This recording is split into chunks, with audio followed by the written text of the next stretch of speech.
growing up in Argentina, the hardest part for me was my parents' divorce, which was when I was very young. And then there was the whole beginning of this domestic violence with my dad against my mom, and it just got to the point where we couldn't stay there anymore, and we took our chance and went to Florida and started a new life, a great life here. Met new people, friends, started to establish ourselves, and it was great. It was our lives. And just in a matter of days, from my dad following us again and finding us, we were back on a plane. We weren't expecting it. And he used the law, the Hague Convention for International Child Abduction, and used that to immediately send us back without any questions. No one asked us if we were okay. No one asked us what was going on. They just sent us back with him. We weren't prepared for that. So it was very hard. My grandfather was a captain in the Navy of Argentina, and my great uncle was Che Guevara, and my great grandfather was the ambassador to Cuba. So they had lots and lots of influence everywhere, and they were very well known for that. You know, people worshipped El Che, the great revolutionary in Argentina, and they still do.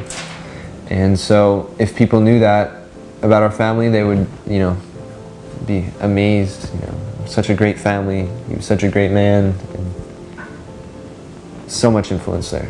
I didn't want to live down there anymore, have to worry about my safety, and all of my rights were being destroyed, basically. I mean, I didn't have my education because it was constantly being disrupted by the courts. I didn't have protection. I didn't have a voice to say what I wanted to say and be heard. You know, every kid has the right to have a voice wherever it may be. All these rights were just eliminated down there, and I was like, I'm fed up with this. I want to live somewhere where I'm protected. And that's when my journey began. I took the bus, changed my document number so they couldn't trace me, because they ask you to tell them your digits, and I just told them, instead of 466, I may have said 476 or 475.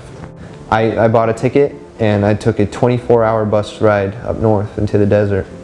We drove for a while, and we got to a bridge, and there were armed guards there, and they were checking people's documents, and the guy said, "Put your head down." I had to put my head down, and he just sped up, and right as we were going by, it seemed as though the guards just looked the other way. It was incredible. I was shocked. I was praying the whole time. I was like, "Please God, get me through this. Please God, get me through this." And I had this little rolly cart that I had with me, like a little old lady kind of pulley cart that I had, and I didn't want it. My mom said, "If you're gonna go, you need to take that with you." I said, "I didn't want to take this," but I took it with me anyway. And he said, "Yeah, you can pay me 200 pesos, and I want that rolly cart." So I was like, "Go ahead, take it. I don't want it." I realized that there's no way of me getting out without help. I had to go to the embassy. And I was fearful of going to the embassy because I didn't know if they would send me right back to Argentina or if they would take me in and help me. They really took care of me in the Paraguayan embassy. This lady Lillian, who was helping me the whole time, she went in there with me into the embassy, went past security with me. She stayed right until the airport. The airplane was about to take off, and she didn't leave my side, and I felt really taken care of, and it was a different feeling for me, you know. She even took a photo of me for me when I was boarding the plane.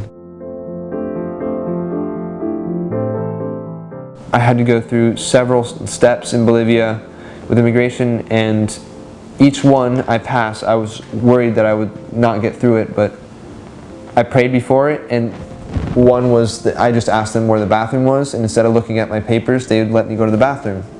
Pass right in, you know. The other one, where they were scanning your documents, the guy wasn't scanning your documents and instead was watching SpongeBob on the screen. I mean, it was incredible. And I flew home, and my mom was there with an American flag. It was the greatest feeling. After, it was, I think, almost 4 years I was stuck down there. I got home. I always used to see the Marines at the embassies, and I always wanted to be that, something like that. And now I have a great opportunity to be of service to my nation, right? This is where I'm from now. And I can't wait. It reminds me, I think, it keeps me checked, you know, it keeps me guarded and grateful, I think. Because every 4th of July, when you hear the fireworks and people happy, and that's what I fought for. That's what I earned it, and I fought for it. And that's what I got. Freedom, peace, protection. And that's what I have now. Education, friends, family, home. It's a great feeling. And every 4th of July, it just reminds me to be grateful.